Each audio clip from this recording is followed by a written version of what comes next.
السلام علیکم ورحمۃ اللہ وبرکاتہ۔ ان الحمد للہ نحمده ونستعینه ونستغفره ونؤمن به ونتوکل علیہ ونعوذ باللہ من شرور انفسنا ومن سیئات اعمالنا، من یهده اللہ فلا مضل له ومن یضلل فلا ہادی له، اشهد ان لا الہ الا اللہ وحدہ لا شریک له واشهد ان محمدا عبده ورسوله، اما بعد یا ایھا الذین آمنوا اتقوا اللہ حق تقاته ولا تموتن الا وانتم مسلمون، یا ایھا الناس اتقوا ربکم الذی خلقکم من نفس واحدۃ وخلق منها زوجها وبث منهما رجالا کثیرا ونساء، واتقوا الله الذي تساءلون به والأرحام إن الله كان عليكم رقيبا، يا أيها الذين آمنوا اتقوا الله وقولوا قولا سديدا يصلح لكم أعمالكم ويغفر لكم ذنوبكم، ومن يطع الله ورسوله فقد فاز فوزا عظيما، فإن خير الحديث كتاب الله وخير الهدي هدي محمد صلى الله عليه وسلم، وشر الأمور محدثاتها وكل محدثة بدعة وكل بدعة ضلالة وكل ضلالة في النار، وقال الله تبارك وتعالى: لقد كان لكم في رسول الله أسوة حسنة لمن كان يرجو الله واليوم الآخر وذكر الله كثيرا، رب اشرح لي صدري ويسر لي أمري واحلل عقدة من لساني يفقهوا قولي، اللهم أرنا الحق حقا وارزقنا اتباعه وأرنا الباطل باطلا وارزقنا اجتنابه، آمين يا رب العالمين۔ اللهم لا سهل إلا ما جعلته سهلا وأنت تجعل الحزن سهلا إذا شئت۔ اللہ کے نبی صلی اللہ علیہ وسلم کی سیرت کے حوالے سے گزشتہ مرتبہ ہم نے دیکھا کہ یثرب، جس کا نام بعد میں مدینہ النبی پڑا، وہاں سے 12 افراد اللہ کے نبی صلی اللہ علیہ وسلم سے ملاقات کرتے ہیں جو مسلمان ہو چکے تھے، اور پھر انہی کی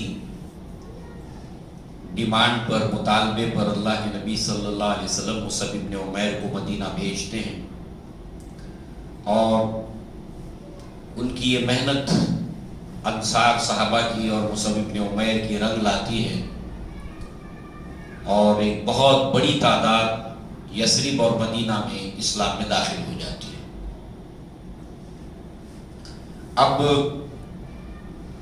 یہاں سے انصار صحابہ کی جو بڑی بڑی قربانیاں ہیں اس کی شروعات ہے۔ مہاجرین صحابہ کی قربانی تو ابتدا میں مکہ میں نظر آ جاتی ہے، ان دونوں کا بڑا مرتبہ ہے۔ اللہ تعالیٰ نے وتھ ٹرم اصطلاح کے ساتھ ان کی قربانیوں کو واضح کیا، والسابقون الاولون، ان کی قربانیوں کو جاننا، سمجھنا۔ اللہ نے اس کے آگے فرمایا: والذین اتبعوہم بإحسان رضی اللہ عنہم ورضوا عنہ۔ اللہ تعالیٰ نے ان سابقون الاولون صحابہ، صحابیات، سابقون الاولون انصار صحابہ، انصار صحابیات، سابقون الاولون صحابہ اور صحابیات، انصار صحابہ صحابیات کے علاوہ مہاجرین صحابہ، 3 کیٹیگریز ہو گئی۔ کسی صحابی میں تینوں جمع ہوں، کسی میں 2 جمع ہوں۔ اب یہاں پر چوتھی کیٹیگری بتائی کہ والذین اتبعوہم بإحسان، اور جو اب ان کی اتباع کرے گا احسان کے درجے میں، احسان ایکسیلنٹ لیول پر۔ تو اللہ تعالیٰ کو راضی کرنے کا، اپنے گناہوں کو بخشوانے کا، اللہ کی جنت کو پانے کا، اس میں ہمیشہ رہنے کا، یہ ہے راستہ جو اللہ تعالیٰ نے بتایا ہے۔ یہاں پر ان کو اتنی بڑی فضیلت، اتنی بڑی عظمت کیوں حاصل ہوئی؟ اس لیے کہ قربانیاں۔ تو مکہ کے اندر سابقون الاولون صحابہ کی قربانیوں کو ہم نے دیکھا. اب انصار صحابہ کی قربانیوں کا سلسلہ یہاں سے شروع ہوتا ہے. مگر اس کے ساتھ ایک بات کو یاد رکھنا، وہ یہ ہے کہ جب اللہ کے نبی کی سیرت میں مکہ فتح ہو جائے گا تو اللہ کے نبی نے بھی فرمایا، بہت سی روایات ملتی ہیں کہ جو مکہ کے فتح ہونے سے پہلے اسلام لائے، ایمان لائے، اپنے مال کو خرچ کیا، قربانیاں دی، وہ ان کے جیسے نہیں ہو سکتے جو فتح کے بعد ایمان لائے. اس لیے کہ فتح ہونے کے بعد جو اسلام لاتے تھے اس کا مطلب جو تھا وہ یہ تھا کہ اسلام میں اگر ہم داخل ہو جائیں گے تو ہم کو عزت ملے گی، رسپیکٹ ملے گا، فیسلٹیز ملے گی، ہم اچھے شہری ہوں گے، یہ نہیں کہ ذمہ ہوں گے. مگر یہاں پر آپ کو کچھ ملنا نہیں ہے، آپ کو دینا ہی دینا ہے، قربانی ہی قربانی ہے. اس لیے عمر ابن عبدالعزیز کو جب ان کے اسلام کے لیے بہت کارنامے تھے، اسلام کو ان کی ذات سے بہت فائدہ پہنچا، اس سے امپریس ہو کر کسی نے پوچھا کہ معاویہ بن ابو سفیان رضی اللہ عنہ اور آپ کمپیریزن کیا، who's greater؟ انہوں نے کہا کہ معاویہ بن ابو سفیان رضی اللہ عنہ جس گھوڑے پر بیٹھ کر اللہ کی راہ میں جہاد کرتے تھے، اس کے ناک میں جو دھول بیٹھتی تھی گھوڑے کے، اس کے برابر بھی نہیں ہوگی. یہ بات سمجھنا، اچھی طرح سے سمجھنا کہ یہاں بہت قربانیاں ہیں. تو چونکہ اب انصار صحابہ کی قربانیاں اب ہمارے سامنے آئیں گی تو کیوں ان کو یہ مرتبہ ملا ہے، اس کو بہت اچھے سے سمجھنا ہے. لہذا سابقون الاولون صحابہ ہوں یا انصار صحابہ ہوں، ان کی جو دین میں ثابت قدمی ہے اس کے اسباب کیا ہیں؟ انہی اسباب کی ضرورت ہم کو بھی ہے. دین میں ثابت قدمی، اس کے ریزنز کیا ہیں، اس کی وجوہات کیا ہیں، کیوں یہ اتنے ثابت قدم تھے، کس چیز نے دین سے انہیں اتنی مضبوطی سے باندھ رکھا تھا. اس میں کی کچھ وجوہات آج ہم دیکھتے ہیں. نمبر 1، یہ کچھ وجوہات کو جاننا اس لیے بھی ضروری ہے کہ بہت سے لوگ اہل عقل و فہم، جو عقل فہم رکھتے ہیں، اس کے ساتھ ساتھ مضبوط دل دماغ کے لوگ جن کی سوچ پختہ ہے، ایموشنلی جو اسٹرانگ ہے، وہ جو ہے وہ جب یہ پڑھتے ہیں صحابہ کی قربانیوں کو تو وہ حیران ہوتے ہیں. وہ حیران ہوتے ہیں کہ اتنی تکالیف کے باوجود ان کی ثابت قدمی کی وجہ کیا ہے. ثابت قدمی کی اہمیت قرآن احادیث میں بیان کی گئی ہے. اس سے پہلے یہ مثال ہمارے سامنے آئی کہ اہل فلسطین کی ثابت قدمی آج دنیا میں اسلام کے لانے کی وجہ بن رہی ہے. کیوں؟ جو مضبوط دل دماغ کے لوگ ہیں جب ان کو دیکھتے ہیں وہ یہ سمجھتے ہیں کہ اتنی تکلیف کے آنے کے بعد تو یا تو آدمی پاگل ہو جائے گا یا پھر انسان جو ہے وہ سائیکولوجیکل ایسا ڈپریشن میں چلا جائے گا. ارے چھوٹی چھوٹی چیزوں سے لوگ ڈپریشن میں جا رہے ہیں، چھوٹی چھوٹی چیز. یہ لوگ ان کے آنکھوں کے سامنے سب کچھ ہے، آخر یہ کس مٹی کے بنے لوگ ہیں اور کون سی چیز ہے کہ ان کی زبان پر ہے الحمدللہ. کیا بات ہے، وجہ کیا ہے؟ یہاں سے ان کے ریسرچ کا عنوان شروع ہو جاتا ہے اور وہ ان کے اسلام میں آنے کی وجہ بنتا ہے. تو ثابت قدمی کو ہمیں سمجھنا چاہیے. ثابت قدمی کیا ہوتی ہے اسلام میں، اس کی امپورٹنس کیوں ہے، اللہ تعالیٰ اس میں سے گزارتا کیا ہے، اس کی حکمتیں کیا ہوتی ہیں، اس کی مصلحتیں کیا ہوتی ہیں. لہذا پہلی وجہ تو یہ ہے کہ اللہ تبارک و تعالیٰ کی معرفت، اللہ کی توحید کا، خالص توحید کا علم ان کے جذبات اور احساسات میں گہرائی تک اترا تھا، اور اس کی معرفت اور اس کی سمجھ انہوں نے اچھی طرح سے حاصل کی تھی.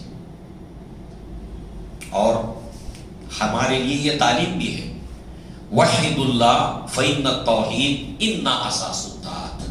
اللہ کی توحید کو اختیار کرو. اس کا کوئی فل اسٹاپ نہیں ہے کہ مجھے جتنا اللہ تعالیٰ کی یکتائی کا، اس کے ایک ہونے کا مجھے معلوم ہو گیا، دی اینڈ ہو گیا، فنش. نہیں، اللہ کی قسم، اللہ تعالیٰ ہمیں 1,00,000 سال کی عمر دے، 1,00,000 سال کی عمر، جس میں کوئی بیماری نہ ہو، جس میں کسی طرح کی کوئی کمزوری نہ ہو، اچھا دماغ اللہ تعالیٰ ہم کو دے، اچھا دل اللہ ہم کو دے، اور پھر ہم اپنی زندگی کا ایک بہت بڑا حصہ اللہ تعالیٰ کی توحید کا علم حاصل کرنے میں صرف کریں، ہم آخری نقطے تک نہیں پہنچ سکتے. تو انہوں نے اللہ کی توحید کی معرفت حاصل کی تھی، اور اس توحید کی معرفت نے ان کے دل میں ایک زبردست ایموشنز اور جذبات پیدا کیے تھے اللہ تعالیٰ نے، کہ جو اہل توحید ہوتے ہیں ان کے دل میں اللہ کی محبت سب سے شدید ہوتی ہے. والذین آمنوا اشد حبا للہ.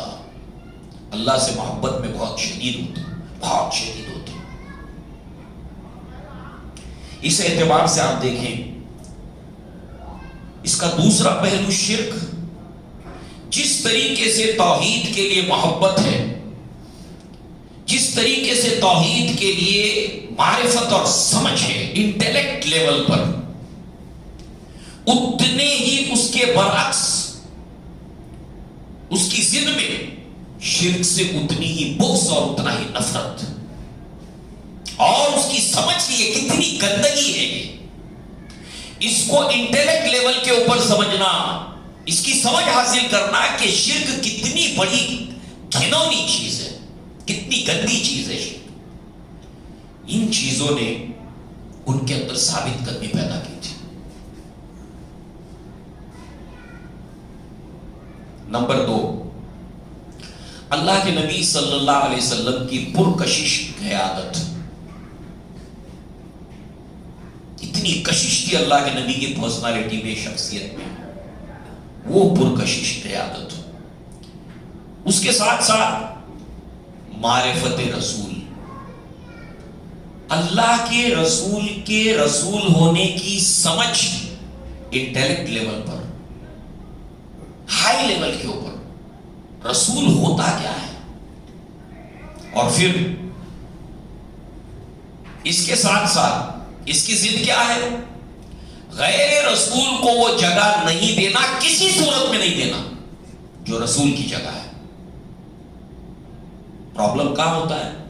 جب امت رسول کا مقام، ان کو رسول تو نہیں کہتی ہے، مگر جو مقام رسول کا ہے وہ غیر رسول کو دے دیتی ہے. اس کی کہیں بھی بات شریعت بن جاتی اس کے لیے. اس نے جس کو کہہ دیا حرام وہ حرام ہو جاتا ہے، اس نے جس کو کہہ دیا حلال وہ حلال ہو جاتا ہے. اس کا اختیار کسی کو نہیں. لہذا اتنا یقین تھا صحابہ کرام کو کہ آپ اللہ کے رسول ہیں.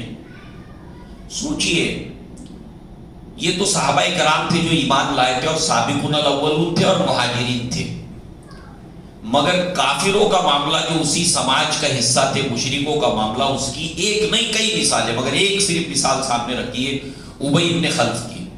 مکہ میں اس نے اللہ کے نبی کے ساتھ بدتمیزی کی، اور اللہ کے نبی کو اس نے چیلنج کیا کہ میں معاذ اللہ تمہیں قتل کروں گا. اللہ کے نبی نے فرمایا تم مجھے نہیں، میں تمہیں قتل کروں گا. اب اس کو اس بات کا یقین کتنا ہے آپ دیکھیں. غزوہ بدر کے اندر اس کو بس نبی کا ایک نیزہ لگا تھا، نیزہ، ہلکا سا خراش آتی تھی، اور پاگل ہاتھی کی طرح یا پاگل کتے کی طرح پورے بدر کے میدان میں بھاگتا تھا. محمد نے مجھے قتل کر دیا، محمد نے مجھے قتل کر دیا صلی اللہ علیہ وسلم. لوگوں نے کہا ذری سی خراش لگی ہے، کہا کہ محمد صلی اللہ علیہ وسلم مجھ پر دھوپ بھی دیتے میں مر جاتا. اتنا یقین تھا ان لوگ. تو صحابہ کرام تھے، ان کو پتا تھا کہ آپ اللہ کے رسول ہو، اس کا پختہ یقین تھا.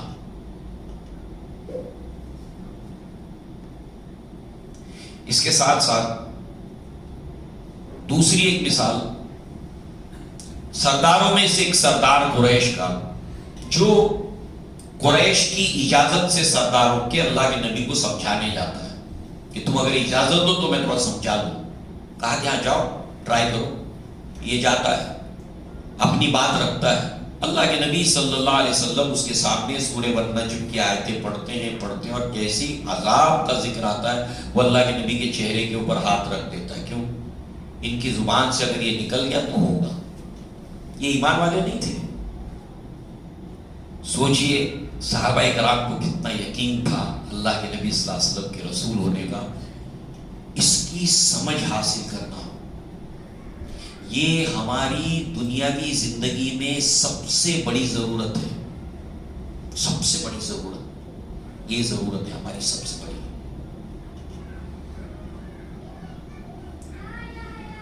تیسری چیز سینس آف رسپانسبلٹی.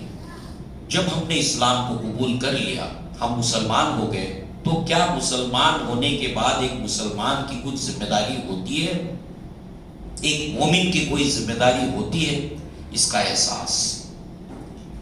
اور اگر ہم اس ذمہ داری کو ادا نہ کریں تو اس کی عدم ادائیگی، اس سے گریز، اس سے پہلو دہی، اس سے دامن بچانے کے جو خوفناک نتائج ہیں اس کی سمجھ ان کو تھی. اس کا انجام کیا ہوگا ان کو یہ پتا تھا، دنیا میں بھی اور آخرت میں بھی.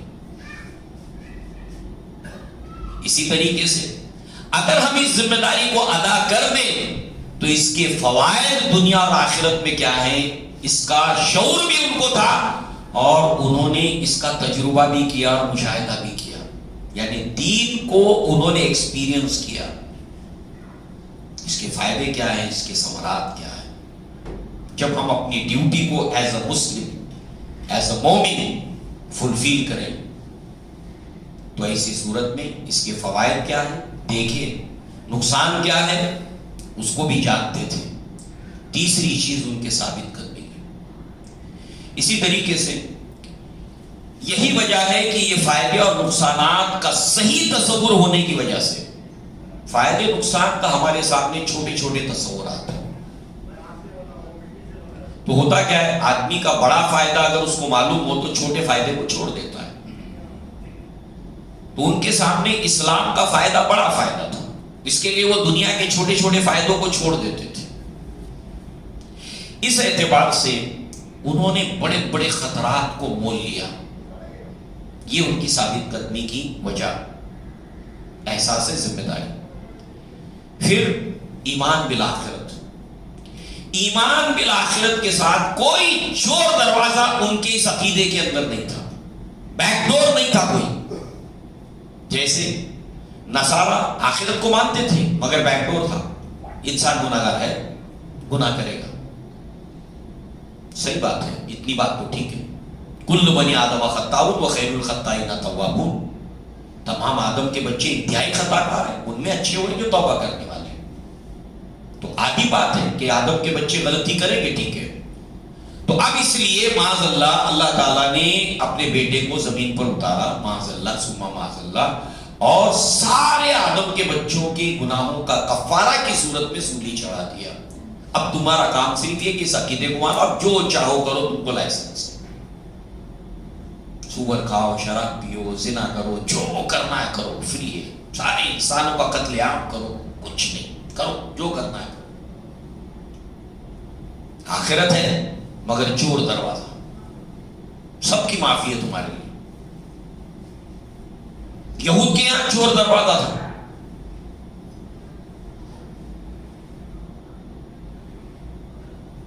لن تمسنا النار الا ایاما معدودات. نہیں چھو سکتی ہم کو جہنم کی آگ مگر تھوڑے دن.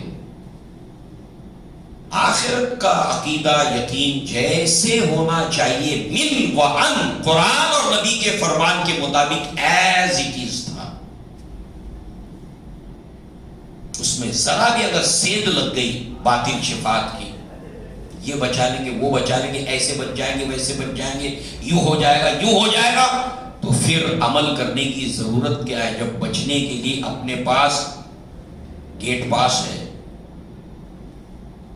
تو ضرورت کیا ہے؟ صرف اتنا کام کر دو چھٹی، اتنا کام کر دو چھٹی، یہ کر دو چھٹی۔ اب آئیے اس کی کچھ یہاں پر مثال ہم دیکھیں۔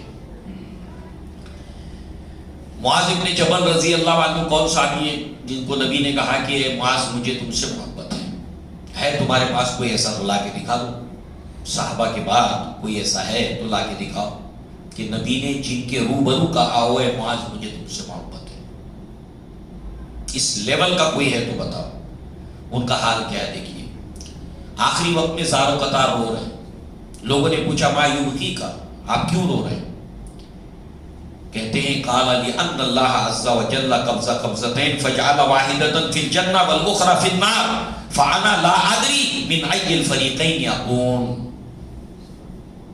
کہتے ہیں کہ قیامت کے روز اللہ تعالیٰ کی مٹھی کے اندر جو ہے وہ سارے انسان ہوں گے، جنات انسان، ایک مٹھی میں اور دوسری مٹھی میں۔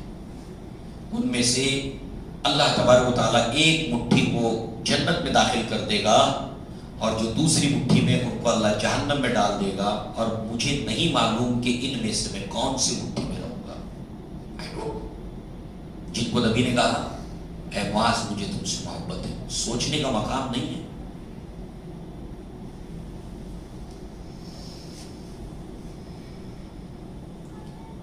عمر بن الخطاب رضی اللہ عنہ کے جہاں سے گزر جائیں شیطان اپنے راستے کو بدل دیتا ہے، شیطان بھاگتا ہے، مگر ان کا حال کیا ہے؟ کہتے لو نادا منادی من السماء، لوگوں سنو، اگر آسمان سے پکارنے والا بآواز بلند پکار لگائے ایھا الناس انکم داخلون الجنہ کلکم اجمعون الا رجلا واحد لخفت ان اکون ہوا، وہ یہ ندا لگائے کہ تم سب کے سب جنت میں جانے والے ہو، صرف ایک آدمی ہے تم میں سے جو جنت میں نہیں جانے والا، مجھے ڈر لگتا ہے کہ وہ ایک آدمی میں ہوں۔ ایھا الناس لو نادا منادی یا ایھا الناس انکم داخلون النار الا رجلا واحد لرجوت ان اکون ہوا، وہ پکار لگائے کہ تم سب کے سب جہنم میں جاؤ گے، صرف ایک آدمی ہے اس کو چھوڑ کر مجھے اللہ سے امید ہے کہ میں ہوں۔ الایمان بین الخوف والرجاء، ایمان خوف اور امید کے بیچ میں ہے۔ تو آخرت کا یقین من وعن، جیسے قرآن کہتا ہے، جیسے نبی کہتے ہیں، ایسا عقیدہ فریش، صاف ستھرا، نیٹ اینڈ کلین، کوئی سید نہیں، کوئی بیک ڈور نہیں، کوئی چور دروازہ نہیں۔ اس چیز نے ان کو ثابت قدم رکھا تھا، اور دنیا کی ہر تکلیف ان کو آخرت کے مقابلے میں بہت چھوٹی معلوم ہوتی تھی، ہلکی معلوم ہوتی تھی، اس لیے کہ ان الحدید بالحدید یفلح اللوہا، لوہے کو کاٹتا ہے۔ آپ دکھی ہیں، کوئی بات ہوئی ہے، آپ کے جیب میں سے 2000 3000 پیسہ گر گیا، آپ دکھی ہیں، آپ کو دکھ ہوا ہے، اچانک کوئی فون آ جاتا ہے، گھنٹی بجتی ہے، وہ دکھ ہے آپ کو، ابھی دل میں لیے بیٹھے ہیں، فون آتا ہے، اعوذ باللہ مثال دینے کے لیے کہ فلاں جو آپ کا رشتہ دار ہے اس کا ایکسیڈنٹ ہو گیا ہے خطرناک، ہاسپٹل میں آپ جلدی آئیے۔ اب وہ چھوٹا غم آپ بھول گئے، تو دنیا کے سارے غم ان کے سامنے ہیچ ہو گئے تھے آخرت کے غم کے مقابلے میں۔ اس چیز نے ان کو ثابت قدم رکھ دیا تھا۔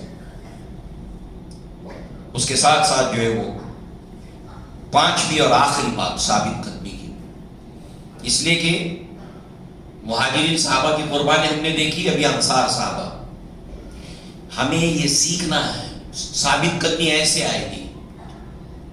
لہذا قرآن مجید کا نزول، ان کے سامنے قرآن مجید نازل ہوتا تھا، اور قرآن مجید کے نازل ہونے کے اندر ان کے لیے جو حالات تھے، جو تکلیفیں تھیں، اس کو جھیلنا آسان ہو گیا تھا۔ اسی لیے اللہ نے بار بار اللہ کے نبی کو اور آپ کی وساطت سے صحابہ کو کہا اتلو ما اوحی الیک من الکتاب، جو کچھ کتاب میں سے نازل ہے اس کی تلاوت کیجیے۔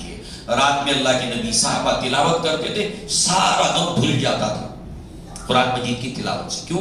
قرآن مجید کی تاثیر یہ تھی نثبت بہ فؤادک، تاکہ ہم آپ کے دل کو مضبوط کریں ان قرآن کی آیتوں کے ذریعے سے. روز پڑھنا پڑے گا قرآن، بلا ناغہ پڑھنا پڑے گا. ہم کیسے مسلمان کہ ہمارا ایک دن اللہ کی کتاب پڑھے بغیر گزر گیا، کتنا بڑا لاس ہے، کتنا بڑا لاس ہے. میرا ایک دن اللہ کی کتاب پڑھے بغیر چلا گیا، کتنا بڑا لاس ہے میرا. اس کو محسوس کیجیے.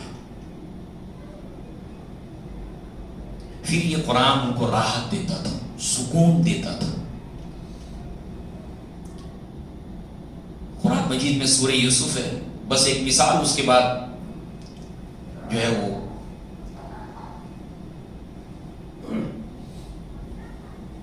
قریش نے یہود سے پوچھا زج دینے کے لیے، کاؤنٹر کرنے کے لیے. محمد صلی اللہ علیہ وسلم اپنے آپ کو نبی کہتے ہیں، آپ بھی کتاب اور نبی والے ہو، کچھ بتاؤ. کہا کہ ان سے ایک سوال پوچھو، فلسطین سے مصر مائیگریٹ ہوئے تھے بنی اسرائیل، اس کی ریزن کیا ہے، اس کی وجہ کیا ہے؟ نبی جواب دے سکتا ہے. سوال یہود نے کیا. یہود کا سوال ہے کہ انڈائریکٹلی، قریش کا سوال ہے، دو ہو گئے، جمع کا صیغہ ہے.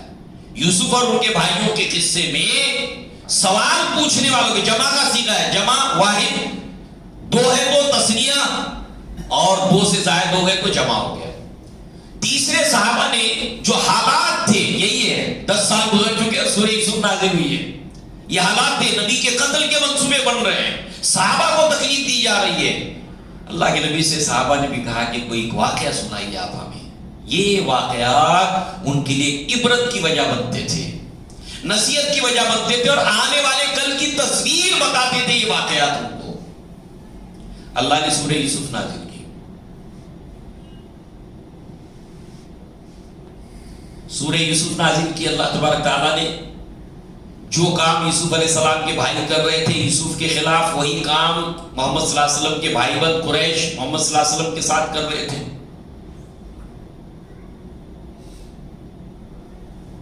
نکلے ہیں یہاں سے یوسف علیہ السلام، کنویں میں ڈالے گئے، کنویں سے پھر مصر پہنچے. جو کچھ وہاں پر ہوا ہے، بالآخر بنی اسرائیل وہاں پر پہنچتے ہیں، شرمندہ ہوتے ہیں. مکہ فتح ہوا، سارے ایسے ہی ان کے بھائی بند جمع ہیں. اللہ کے نبی صلی اللہ علیہ وسلم کے منظر، تاریخ اپنے آپ کو دہرا رہی ہے. اللہ کے نبی کہتے کہ میں تمہارے ساتھ کیا کروں گا. کہا کہ آپ قریب ہو، قریب بھائی کے بیٹے ہو. کہا میں تم سے وہی کہتا ہوں جو یوسف علیہ السلام نے اپنے بھائیوں سے کہا تھا، لا تثریب علیکم اليوم وانتم الطلقاء، آج تمہاری کوئی گرفت نہیں، تم سب کے سب آزاد. گویا کہ یہ تسکین کا سامان بن رہی تھی قرآن مجید کی آیتیں، جب وہ صحابہ پڑھتے تھے ان کے لیے ثابت قدمی کی وجہ بنتی تھی. یہ واقعات، یہ قصے ان کے لیے ثابت قدمی کی وجہ بنتے تھے، ان کو مضبوط کرتے تھے. تو یہ 5 وجوہات ہم نے دیکھی. اب آئیے 12ویں سال میں ہم نے دیکھا 12 لوگ گئے، ان کے ساتھ 2+1 مصعب ابن عمیر گئے، وہاں کے حالات ہم نے دیکھے. اب 13واں سال ہے، حج کے موسم کے اندر ایک قافلہ آتا ہے جس کے اندر 73 مرد ہیں مسلمان انصار میں سے، اور 2 عورتیں ہیں مسلمان 75. کعب بن مالک نے 2 عورتیں 73 مرد بتائے. مگر یہ جس قافلے کے ساتھ میں آئے ہیں یہ 75 تو مسلمان ہیں، مگر ان کے علاوہ ان کے ساتھ یثرب کے وہ لوگ بھی ہیں جو مسلمان نہیں ہوئے. اس طرح یہ گروپ میں مکہ ہے. ٹھیک، مسلم بھی ہے، مشرک بھی. اب راستے میں آتے ہوئے جو مسلمان ہیں ان کے سردار ہیں، وہ باہم آپس میں گفتگو کرتے ہیں کہ ہم کب تک اللہ کے نبی کو مکہ کے پہاڑوں میں ٹھوکریں کھانے کے لیے چھوڑیں گے اور اللہ کے نبی کے ساتھیوں کو کب تک. دیکھیے اللہ کے نبی کے لیے، وہ مکہ کے صحابہ کے لیے جو مہاجر کہلائے، ان کے احساسات کو دیکھیے، جذبات کو دیکھیے. کب تک ہم ایسا دیکھتے رہیں گے؟ یہ نہیں ہو سکتا. ہم ان کو لے آئیں گے مدینہ، یثرب لے آئیں گے. یہ باتیں ہوتی ہیں اور انہوں نے اپنے تمام معاملات کو جو مشرکین تھے ان کے گروپ میں ان سے رازداری اختیار کی، ان کے سامنے نہیں اوپن کیا۔ اس سے پہلے بھی ہم یہ بات سن چکے اور اچھی طرح سمجھنے کی بات ہے، اللہ کے نبی کا فرمان ہے، اس روایت کو البانی رحمہ اللہ نے صحیح قرار دیا، بہت زبردست حدیث ہے، زبردست۔ میاں بھائی اس کے اوپر عمل نہیں کر سکتا، میاں بھائی نہیں کر پائے گا، اس کے لیے اللہ کے نبی کے اس فرمان کو اچھی طرح سمجھنا۔ اللہ کے نبی نے فرمایا، اس کی روایت علی بن ابی طالب نے کی ہے، معاذ بن جبل نے کی ہے، ابن عباس رضی اللہ عنہ نے کی ہے، ابو ہریرہ نے کی ہے۔ اللہ کے نبی نے فرمایا کہ استعینوا علی قضاء حوائجکم بالکتمان فإن ذی نعمت محسود۔ سلسلۃ الصحیحہ میں البانی رحمہ اللہ اس کو لائے، تیسری جلد میں 436۔ مدد حاصل کرو، ہیلپ لو خاموشی سے، سائلنس، اپنے مقصد کو پانے کے لیے۔ ہلہ مت مچاؤ، شور مت مچاؤ، چلتے رہو منزل کی طرف، منزل کی طرف چلتے رہو، خاموش، سائلنس۔ شور ہوگا، ہنگامہ نہیں، اس خاموشی سے مدد لو۔ کتنی حکمت بڑی بات ہے، شور مچاؤ گے، آگے جو حکمت بتائی فَإِنَّ ذِي نِعْمَةٍ مَحْسُودٍ، ہر نعمت کا محسود ہوتا ہے، حسد کرنے والا ہوتا ہے، اور حسد بڑا خطرناک ہوتا ہے۔ کیوں شور مچا کے اپنے لیے پریشانی میں اٹھا رہے ہو، اپنے لیے گڑے کھدوا رہے ہو؟ خاموش رہو، جب منزل پہ پہنچ جائے گے تو سب دیکھ ہی لیں گے نا، جب تو اپنی جگہ پہ پہنچ جائے گے تو سب کو دکھ جائے گا، کائے کو چیخو پکار کرتے ہو؟ میاں بھائی کی طرح، صحابہ کی طرح بنو۔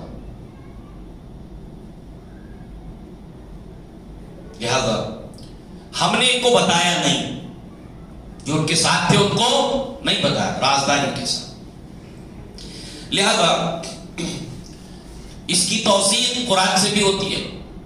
یوسف علیہ السلام نے خواب دیکھا تو نبی ہے والد یعقوب علیہ السلام کیا کہا؟ یا بنی لا تقصص رؤیاک علی اخوتک، اپنے بھائیوں کو مت بتانا یہ۔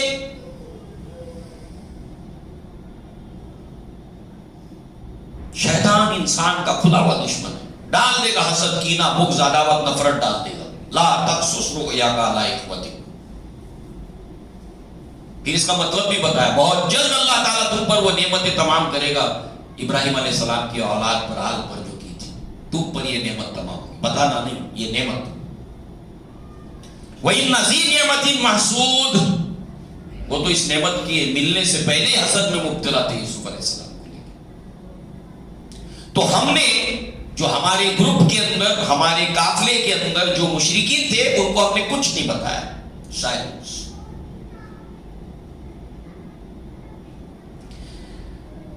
اسی طریقے سے مکہ پہنچنے کے بعد اللہ کے نبی سے رابطہ کیا، جگہ طے ہوئی، وقت طے ہوا، ایام تشریق کے درمیانی دن یعنی 12 ذی الحجہ کو، 11، 12، 13، تو اس میں سے 12 تاریخ کو ملیں گے مینا کے پاس، جمرۃ العقبہ کے پاس، جب یہاں پر اب سائلنس ہو جاتا ہے، کنکر مار کے فارغ ہو گئے، اب یہاں پر تھوڑا سا سناٹا ہو جاتا ہے، تو یہاں پر 12 تاریخ کو ملاقات ہوگی۔ یہ اجتماع رات کی تاریکی میں ہوگا اور خاموشی کے ساتھ۔ اب یہ تو اپنے اپنے مشرکوں کے ساتھ آئے ہیں، جو ایمان نہیں لائے انصار میں سے، ان کے ساتھ آئے ہیں۔ لہذا اس واقعے کی تفصیل کعب ابن مالک بتاتے ہیں کہ ملاقات جب طے ہو گئی، وہ رات آ گئی، ملاقات کی رات آ گئی، اور دوران سفر عبداللہ ابن حرام بھی ہمارے ساتھ تھے، چونکہ یہ بڑے باوقار اور محترم اور معزز شخصیت تھی، مگر اب یہ اسلام نہیں لائے تھے، عبداللہ ابن حرام ابھی ایمان نہیں لائے تھے۔ تو پھر ہم نے ان کے سامنے بات پیش کی، گرچہ کہ باقی لوگوں سے رازداری رکھی، مگر اب یہ اسلام نہیں لائے۔ دیٹ مینس پہچانتے تھے کہ مشرک تو ہے، مگر ان کو بتا بھی دیا جائے تو اتنا پرابلم نہیں آئے گا، ان کا اندازہ تھا، اور پھر یہ امید تھی کہ اسلام میں لے آئے، اسلام لائے، کیونکہ ان کے سامنے انہوں نے دعوت پیش کی، انہوں نے ان کے سامنے بات پیش کی، اے ابو جابر، عبداللہ ابن حرام، ابو جابر کنیت، آپ جانتے ہو کہ آپ ہماری نگاہ میں، قوم کی نگاہ میں ایک معزز انسان ہو، آپ ایک شریف سربراہ ہو، ایک شریف لیڈر ہو، لہذا ہم چاہتے ہیں کہ آپ کی اس موجودہ جو حالت ہے آپ کی، اس میں سے ہم آپ کو باہر نکالیں۔ آپ اچھے انسان ہو، آپ شریف انسان ہو، آپ ایک بہت اچھے قائد ہو، شریف قائد ہو، ہم چاہتے ہیں کہ آپ کی یہ موجودہ حالت ہے، اس میں سے ہم آپ کو نکالیں، کل کو آپ آگ کا ایندھن نہ بن جاؤ، لہذا آپ اسلام لے آؤ جو ہم لے آئے ہیں۔ اور آج ہماری ملاقات بھی ہے اللہ کے رسول سے عقبہ کی گھاٹی میں، دونوں باتیں رکھی انہوں نے، ٹھیک ہے آج ہماری بات کہنے پر یہ اسلام نہیں لاتے ہیں تو نبی سے ملاقات ہوگی، آئیں گے تو نبی سمجھا دیں گے تو پھر بات آسان ہو جائے گی، یہ دونوں باتیں ذہن میں رکھتے، مگر وہ الحمدللہ ایمان لے آئے، وہیں پر عبداللہ ابن حرام ایمان لے آئے۔ اب اس کے بعد جو ہے وہ یہ نہ صرف ایمان لائے بلکہ دیکھیے یہ باقی کے 12 لوگ تو پہلے ایمان لائے ہیں، 1 سال ہو گیا ان کو، 12 میں سے 6 2 سال ہو گیا ایمان لائے ہوئے، اور پھر مکہ کے اندر ہجرت وہاں پر جیسی مصعب بن عمیر کی تو یہ قبیلے کے بڑے لوگ ایمان لائے تھے، انہی میں سے یہ سب لوگ آئے تھے 75 لوگ۔ عبداللہ ابن حرام سفر کے دوران ایمان لائے، اور جب یہ بیعت ہوئی تو اللہ کے نبی نے فرمایا کہ مجھے 12 لوگوں کو آپ اپنی ثوابدید پر چن کر دو، کیونکہ وہ لوگ جانتے تھے اپنے سے کون کیسا ہے۔ اللہ کے نبی کا ایڈمنسٹریشن دیکھیے، تم اپنے میں سے سمجھ بوجھ تم جس کو بیٹر سمجھتے ہو ایسے 12 لوگ مجھے دو۔ اللہ کے نبی نے ان کو نقیب بنایا 12 کو، اور عبداللہ ابن حرام ان میں سے ایک نقیب بنے، ابھی مان ہے میرٹ، ٹیلنٹ، بیسٹ چیز کو اسلام کے لیے آگے رکھنا، خربان چیز نہیں، بیکار چیز نہیں، اچھی چیز، اچھی چیز، انسانوں میں بہترین کوالٹی والے، بہترین ٹیلنٹ والے اسلام کے لیے آگے آنا۔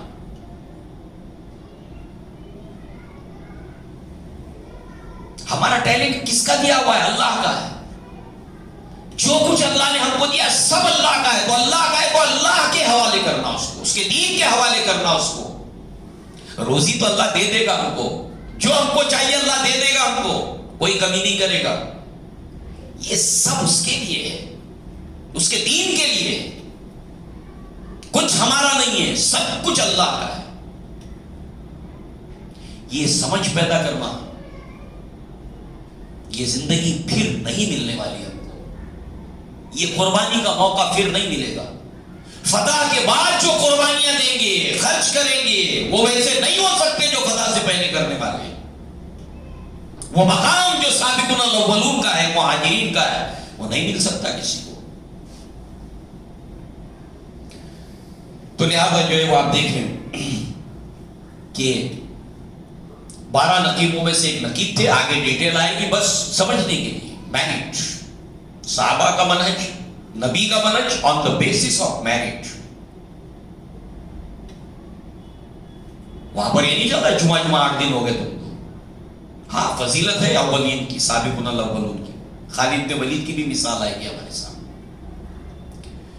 بہرحال اب حسب دستور ہم لوگ اپنے اپنے ڈیروں میں گئے، یعنی جہاں پر رکے تھے، جیسے آج ٹینٹ لگتے ہیں، اس زمانے میں جو بھی تھا سب اپنے اپنے ڈیروں میں چلے گئے۔ اب اس میں مکس ہے کافر مشرک دونوں۔ اور اس کے بعد جب تہائی رات گزر گئی، رات کا تیسرا حصہ گزر گیا، تو ہم لوگ اپنے اپنے ڈیروں میں سے اس طرح نکل کر ایک ایک دو دو کر کے نکلنے لگے اپنے ڈیروں سے، ادھر سے ایک، ادھر سے دو، کبھی دو دو، کبھی ایک ایک، اپنے اپنے ڈیروں میں سے سب نکلنے لگے، اس طرح جیسے چڑیا اپنے گھونسلوں میں سے نکلتی ہے۔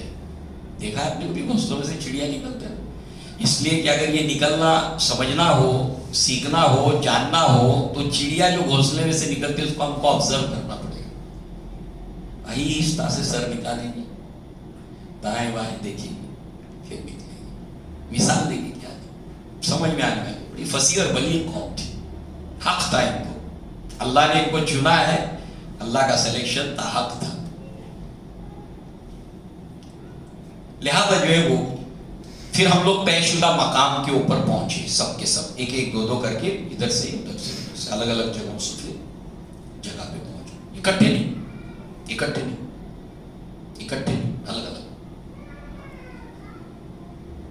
اس کے بعد جو ہے وہ دو جو عورتیں تھیں ان کا نام بتاتے ہیں، کعب بن مالک، نصیبہ بنت کعب، یہ ام عمارہ کے نام سے بہت فیمس ہے، کنیت سے ام عمارہ، ان کا اصل جو نام ہے نصیبہ بنت کعب۔ یہ بنو نجار سے تھی، بنو نجار یعنی جس قبیلے سے اللہ کے نبی کے ننیال کا تعلق تھا اسی سے یہ تھی، بنو نجار سے۔ اور اسماء بنت عمرو یہ بنو سلمہ سے تھی۔ اس طرح سے یہ دو خواتین تھی، باقی 73 مرد تھے۔ لہذا بس ہم وہاں پہنچے، تھوڑے سے انتظار کے بعد اللہ کے نبی حسب وعدہ، حسب طے شدہ اللہ کے نبی آئے ہیں۔ آپ کے ساتھ آپ کے چچا عباس رضی اللہ عنہ بھی تھے، مگر عباس رضی اللہ عنہ ابھی ایمان نہیں لائے، مگر اللہ کے نبی نے کے ساتھ آئے، اور اللہ کے نبی نے ساتھ آنے کے لیے آپ کو پرمٹ کیا، ابھی ایمان نہیں لائے۔ اور اس کے ساتھ ساتھ جو ہے وہ تمام دوسری کتابوں کو کھنگالنے کے بعد جو چیز ملتی ہے کہ آپ کے ساتھ ابو بکر صدیق بھی تھے اور علی بن ابی طالب بھی تھے رضی اللہ عنہ، تو 4 لوگ، اللہ کے نبی صلی اللہ علیہ وسلم، عباس رضی اللہ عنہ جو چچا ہے، ابو بکر صدیق رضی اللہ عنہ، علی بن ابی طالب رضی اللہ عنہ۔ بات چیت ہو رہی ہے، باہر علی بن ابی طالب دیکھ، کوئی خطرہ تو نہیں، اور اندر ابو بکر صدیق، اللہ کے نبی اور عباس رضی، یہ ہے منظر۔ اب یہاں پر ڈائلاگز ہوتے ہیں، بہت زبردست ڈائلاگز، یعنی یوں سمجھیے اللہ کے نبی کی سیرت میں جو ڈائلاگز ہیں نا، ان میں سے یہ ڈائلاگز ہے مجھے بہت پسند ہے، بہت پسند، بار بار پڑھیے آپ، اور یہاں پر سمجھنے کا موقع ملتا ہے انصار صحابہ کو، ان کی عظمت کیا ہے، ان کی شان کیا ہے۔ اب گفتگو کا آغاز عباس رضی اللہ عنہ ہی کرتا، عباس رضی اللہ عنہ کرتے ہیں، ابھی اسلام نہیں لائے، لہذا اب یہاں پر 3 فریق ہیں، اوس قبیلے کا نمائندہ، خزرج قبیلہ اس کا نمائندہ، اور محمد رسول اللہ صلی اللہ علیہ وسلم، یہ 3 فریق ہیں، اوس اور خزرج ملا کر ایک ہے۔ اس طریقے سے اب ڈائلاگز ہوتے ہیں، بات چیت ہوتی ہے، سچویشن سب کو معلوم ہے، ابو بکر کو بھی پتا ہے، علی کو بھی پتا ہے، عباس رضی اللہ عنہم اجمعین تینوں کو پتا ہے، اللہ کے نبی کو بھی معلوم ہے۔ لہذا آپ نے خطاب کیا، اے خزرجی بھائیو، اس لیے کہ مکہ کے لوگ مدینہ کے لوگوں کو خزرجی بھائی کہہ کر ہی پکارتے تھے، اگرچہ کہ اس میں اوس قبیلہ بھی تھا، مگر خزرج قبیلہ چونکہ بڑا تھا لہذا اس سے مراد اوس خزرج دونوں ہوتے تھے۔ اے خزرجی بھائیو،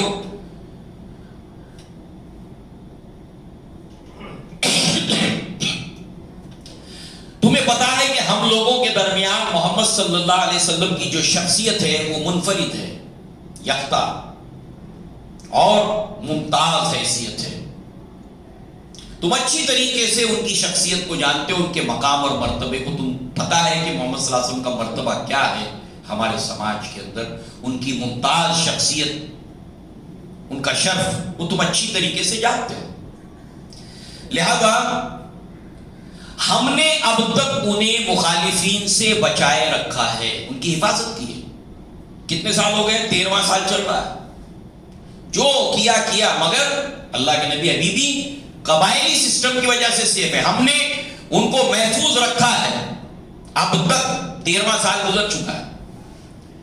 اور یہاں پر جو ہے وہ اس وقت وہ اس مکہ شہر کے اندر قوت کے ساتھ، عزت کے ساتھ، حفاظت کے حصار میں ہے، حصار میں اس محفوظ ہے۔ لہذا اب تم اصرار کر رہے ہو، تم لوگ آئے ہو اصرار کر رہے ہو، بضد ہو، اصرار کرنا ضد کرنا سواد سے، تم لوگ بضد ہو کہ محمد صلی اللہ علیہ وسلم کو تم اپنے شہر لے جاؤ گے۔ اچھی طرح سمجھ لو، اگر سمجھتے ہو کہ جو وعدہ تم محمد صلی اللہ علیہ وسلم سے کرو گے اس کو پورا کر پاؤ گے، مخالفین کے تمام چالوں سے، جتنی چالیں وہ محمد صلی اللہ علیہ وسلم کے خلاف چلیں گے ان سب سے بچا لو گے، اس کا سامنا کر سکو گے، تو بڑی خوشی کی بات ہے اگر تم یہ ذمہ داری نبھاؤ۔ اگر تمہیں اندیشہ ہے، ڈر ہے کہ لے جانے کے بعد تم ان کا ساتھ چھوڑ بیٹھو گے، تو ابھی سے کنارہ کشی اختیار کرو، ابھی سے چھوڑ دو، انہیں یہی رہنے دو، یہ اپنی قوم میں، اپنے شہر میں عزت کے ساتھ، حفاظت کے ساتھ حصار کے اندر ہیں۔ کیا بات کرتے تھے وہ، دو ٹوک بات، clear cut to the point, کوئی دماغ میں ڈاؤٹ نہیں، کوئی دماغ میں ڈاؤٹ باقی نہیں رہتا، ایک دم کلیئر بات ہو جاتی، سمجھو بات۔ ڈھکی چھپی باتیں جب کریں گے ہم، آدھی بات چھپائیں گے آدھی بتائیں گے، اسی لیے تو جھگڑے ہوتے ہیں نا، لڑائی کیوں ہوتی ہے کاروبار میں، اس میں اس میں، آدھی چھپا کے رکھتے دل میں، یہ نہیں بتاتا ہوئے نقصان ہو جائے گا، تو اسی جھگڑے ہوتے ہیں۔ کلیئر کٹ بات کرو، صاف ستھری دو ٹوک بات۔ ریزرویشن دماغ میں لے کر بیٹھے ہو، کاروبار، دوستی، رشتے، ناتے سب کر، کلیئر کٹ بات کرو، اس سے جھگڑے نہیں ہوں گے، تنازع نہیں ہوں گے۔ لہذا جو ہے وہ کعب ابن مالک جو ہے وہ آگے کہتے ہیں کہ کعب ابن مالک پھر اس میں ہے گروہ میں، وہ کہتے ہیں ہم نے کہا ہم نے آپ کی ساری باتیں سن لی، عباس رضی اللہ عنہ سے، ہم نے آپ کی ساری باتیں سن لی، سب کو ہم نے اچھی طرح سمجھ لیا۔ اے اللہ کے رسول، اب اللہ کے رسول سے مخاطب ہوتے ہیں، اے اللہ کے رسول صلی اللہ علیہ وسلم آپ بولیے، آپ ارشاد فرمائیے کہ آپ اللہ تبارک و تعالی اور آپ کی ذات گرامی کو لے کر جو چاہے ہم سے عہد لے لیں، جو چاہے ہم سے پرومس لے لیں۔ عباس سے کہا کہ ہم آپ کی بات سمجھ گئے، ہم نے سن بھی لی، اے اللہ کے نبی آپ بولیے، آپ ہم سے کون سا عہد لینا چاہتے ہیں، آپ جو عہد لیں گے ہم اس عہد کو کرنے کے لیے تیار ہیں۔ والسابقون الاولون من المہاجرین والانصار، جیسے مہاجرین صحابہ سمجھ رہے تھے ابھی ہم اسلام لائیں گے تو کیا ہونے والا ہے، ایسے انصار صحابہ کو معلوم تھا نبی کو لے جائیں گے تو ہمارے ساتھ کیا ہوگا، ہم کو کیا کچھ جھیلنا پڑ سکتا ہے۔ یہ مرتبہ بلند ملا جس کو مل گیا ہر مدعی کے واسطے دار و رسد کا، یہ مل گیا مرتبہ، اللہ نے دے دیا، اللہ کی عطا تھی، اللہ نے دے دیا۔ لہذا اللہ کے نبی کہتے ہیں ابایعکم علی ان تمنعونی مما تمنعون منہ نساءکم و آباءکم، میں تم سے بیعت لیتا ہوں اس بات کے اوپر کہ تم میری حفاظت کرو گے، دیوار بن جاؤ گے، اور میری حفاظت اس طرح سے کرو گے، اس سے بھی کہیں زیادہ جیسے اپنے بچوں کی حفاظت کرتے ہو اور اپنے باپ داداؤں کی، اپنے گھر کی عورتوں کی حفاظت کرتے ہو۔ آپ کو معلوم ہے کہ انسان اپنے گھر والوں کی حفاظت کرنے کے لیے اپنی جان پہ کھیل جاتا ہے، آدمی جان پہ کھیل جاتا ہے، اس کے گھر والوں پہ جب آتی ہے تو جان پہ کھیل جاتا ہے۔ اب وہ لوگ تو قبائلی سسٹم کے اندر تو بہت زیادہ ہی تھا، جیسے اپنے گھر والوں کی، اپنے بچوں کی، اپنی عورتوں کی حفاظت کرتے ہو، تم اس سے کہیں زیادہ میری حفاظت کرو گے۔ برا بن معروف، اب یہ بھی انصار میں سے یہ بولتے ہیں رضی اللہ عنہ، ضرور اے اللہ کے رسول، ضرور اسی بات کو ریپیٹ کرتے ہیں جو اللہ کے نبی نے کہا، اے اللہ کے نبی ہم آپ کی حفاظت، اپنی عورتیں، اپنے بچے، اپنے باپ دادا، ان سے بھی زیادہ آپ کی حفاظت کریں گے، ہم ضرور ایسا کریں گے، ہم آپ ہم سے بیعت لے لیجیے اس کو۔ واللہ اے اللہ کے نبی، اللہ کی قسم، نسل در نسل، ہماری جنریشن بائی جنریشن، نسل جو ہے وہ یہ آزمودہ کار جنگجو ہے، آزمائے ہوئے جنگجو ہیں یہ، لہذا یہ اسلحہ بردار ہے ہم سب، لہذا ہم نے جنگوں کا دودھ پیا ہے، جنگوں کا دودھ پی کر ہم بڑے ہوئے ہیں، بچپن سے دیکھتے آئے ہیں اس کو، لہذا اسلحے کی کاٹ کے ہم لوگ ماہر ہیں، لے لیجیے ہم سے پھر۔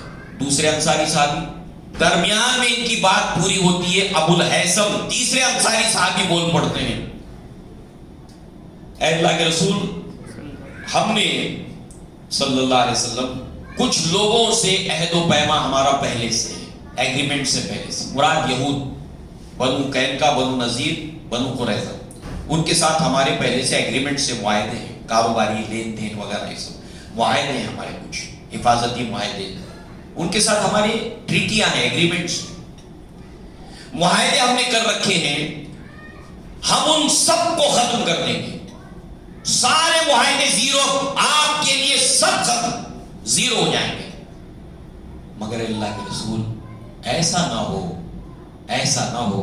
کتنی صاف وہ قوم تھی، لیکن کیوں معلوم ہے؟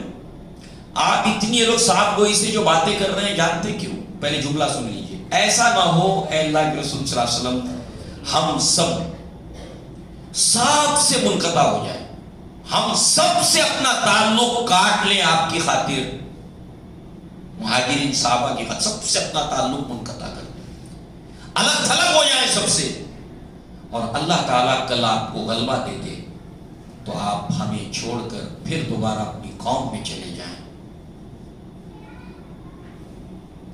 کتنے صاف وہ تھے، کتنے نیٹ اور کلین تھے دل کے، جو دل میں ہے، جو دماغ میں، وہ زبان پہ۔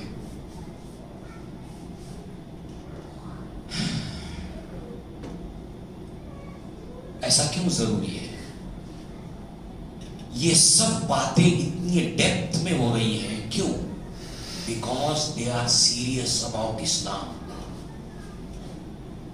اس لیے کہ وہ اللہ کے نبی کے بارے میں بہت سنجیدہ تھے، وہ اللہ کی کتاب کے بارے میں بہت سیریس تھے، اسلام آخرت کو لے کر بہت سنجیدہ تھے، بہت سنجیدہ تھے،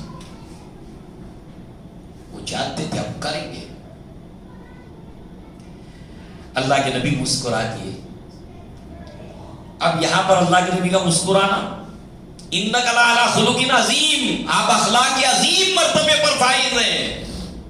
اللہ کے نبی نے اندازہ کیجئے کس سینس میں اس کو لیا ہوگا۔ اللہ کے نبی نے یہاں پر مسکرانے کا مطلب یہ ہے کہ یہ قوم مجھے لے کر سنجیدہ ہے۔ تو پھر آپ نے جواب بھی اسی طرح دیا،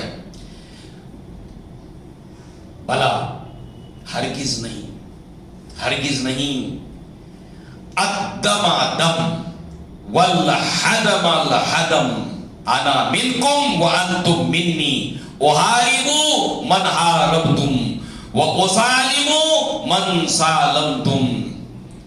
تمہارا ہرگز ایسا نہیں ہو سکتا، تم جو کہہ رہے ہو کہ پھر جب اللہ غلبہ دے دے تو میں پھر اپنی قوم میں چلے جاؤں، ایسا نہیں ہو سکتا۔ تمہارا خون میرا خون، تمہارا وعدہ اور عہد میرا وعدہ، تمہاری جنگ میری جنگ، تمہاری صلح میری صلح۔ اب اس کے بعد بیعت ہو جاتی ہے، بیعت کے الفاظ ہیں، انشاءاللہ ان بیعت کے الفاظ کے، اس میں کیا الفاظ تھے جس پر بیعت ہوئی، اس کے بعد ایک ایسا ہیلتھی کنورسیشن ہوا ہے، مطلب بیعت ہونے کے بعد ایک ہیلتھی کنورسیشن ہے، بیعت سے پہلے اور بیعت کے بعد بہت ہیلتھی کنورسیشن۔ انشاءاللہ اگلی مرتبہ بیعت کے الفاظ سے انشاءاللہ ہم اللہ کے نبی کی سیرت کو آگے پڑھیں گے۔ اللہ تعالیٰ سے دعا ہے کہ اللہ تعالیٰ ہمیں اپنے پیارے حبیب، اپنے محبوب محمد رسول اللہ صلی اللہ علیہ وسلم کی سیرت کو پڑھنے سمجھنے کی توفیق عطا فرمائیں اور اس کے مطابق اپنی عملی زندگی کو ڈھالنے کی توفیق عطا فرمائیں۔ اقول قولی ھذا واستغفر اللہ لی ولکم ولسائر المسلمین والمسلمات وآخر دعوانا الحمد للہ رب العالمین۔ السلام علیکم ورحمۃ اللہ وبرکاتہ۔